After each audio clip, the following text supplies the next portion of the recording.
High guys, welcome back to our channel Deepika's blog. তো আজ চিকেনের ঝোল আপনাদের সামনে শেয়ার করব। তো প্রথমে আমি মশলাটা করে নিচ্ছি। আদা, লঙ্কা, রসুন সবই নিয়েছি। আর এটা জিরে, ধনে গুঁড়ো সব কিছু পেস্ট একসাথে আছে। আর এইদিকে দারচিনি, এলাচ নিয়ে একটু মশলাটা পেস্ট করে নেবো। ওটা এই তো জাদু হয়ে গেল। এরপর ম্যারিনেট করা মাংসটাতে আমি এই নুন দেব, হলুদ দেব, আর মশলাটা দেব। ভালো করে আমি মাখিয়ে নেব। আপনারা চেষ্টা করবেন যাতে চারিদিকে মশলাটা ভালোভাবে মাখানো হয়, সেটাই চেষ্টা করবেন, তাহলে একটু টেস্টটা ভালো হবে। তো আমি মাখালাম ভালোভাবে চারিদিকে, যে কোথাও বাকি যেন না থাকে। তারপর পেঁয়াজ কুচি মিশিয়ে দিলাম। পেঁয়াজ কুচি দিয়ে ভালোভাবে মেখে নিলাম। এটা মোটামুটি আপনারা 1 ঘন্টা আধ ঘন্টা রাখতে পারেন। আমি আধ ঘন্টাই রেখেছিলাম, হাতে বেশি টাইম ছিল না তাই। তো ম্যারিনেট করে আমি ভালোভাবে ঢাকা দিয়ে রেখে দেবো। আর এটা আধ ঘন্টাই রেখেছি আমি, আপনারা চাইলে অনেকক্ষণ রাখতে পারেন। এবার কড়াইটা আমি চাপিয়ে দিলাম তেল দিয়ে। কড়াইটাতে আমি প্রথমে হলুদ নুন দিয়ে দেবো, তাহলে আলুটা বেশ ভালোভাবে ভাজা হবে।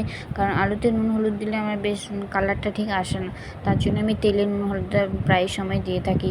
তো এই যে লাল লাল করে আলুটা আমি ভেজে নিয়েছি, আপনারাও ভেজে নেবেন। আর আপনারা আলুটা স্কিপ করতেও পারেন, আমার আলু খেতে ভালো লাগে তাই আমি দিয়েছি। তো এবার আধ ঘন্টা হয়ে গেছে চিকেনটা ম্যারিনেট করা। এবার এটা আমি তেলের মধ্যে দিয়ে দেবো। ফোড়ন, তেজপাতা, লঙ্কা, জিরে দিয়েছি, তার মধ্যে চিকেনটা দিয়ে দিলাম। এরপর ভালোভাবে নাড়তে হবে। সব কিছু তো আমার দেওয়াই আছে, শুধু কষাটাই হবে। নুন হলুদ সব তো আমার দেওয়াই আছে, শুধু ভালোভাবে কষলেই বাস, তেল ছাড়লেই ভালোভাবে টেস্টিটা হবে। তো কষতেই আমি মোটামুটি 1 ঘন্টা কষেছি।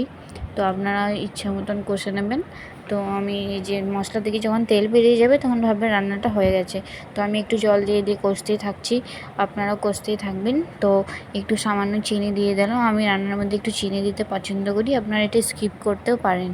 তো রান্নাটা হচ্ছে, আমি ভালোভাবে করে দিয়েছি। টমেটোটা দিয়ে দিলাম, টমেটোটা দিয়ে কষে নিলাম ভালোভাবে। সামান্য একটু জল দিচ্ছি, কষছি, এইভাবে কষতে থাকছি, কারণ জলটা না দিলে পুড়ে যায়। তাই একটু করে জল, একটু করে কষলে কি ভালো হয়। আর না জল দিলে সেটা মানে একটু পোড়া পোড়া ভাব থাকে। এর মধ্যে আলুটা দিয়ে দেবো, ভেজে রাখা ছিল যে আলুটা, ওটা দিয়ে আমি কষবো। কারণ আলুটা দিয়ে দিলাম, তার কারণ হচ্ছে যে আলুটা তার মধ্যে একটু ভালো সেদ্ধ হয়ে যাবে, তাহলে চটকে ভালোভাবে খাওয়া হবে। তো আপনারাও আলুটা দিয়ে দেবেন এর মধ্যে, তাহলে মাংসর সাথে ভালো কষাটাও হয়ে যাবে। এরপর জল দিয়ে দিলাম, জল দিয়ে হয়ে গেল ব্যাস চিকেনের ঝোল। আপনারা ট্রাই করবেন।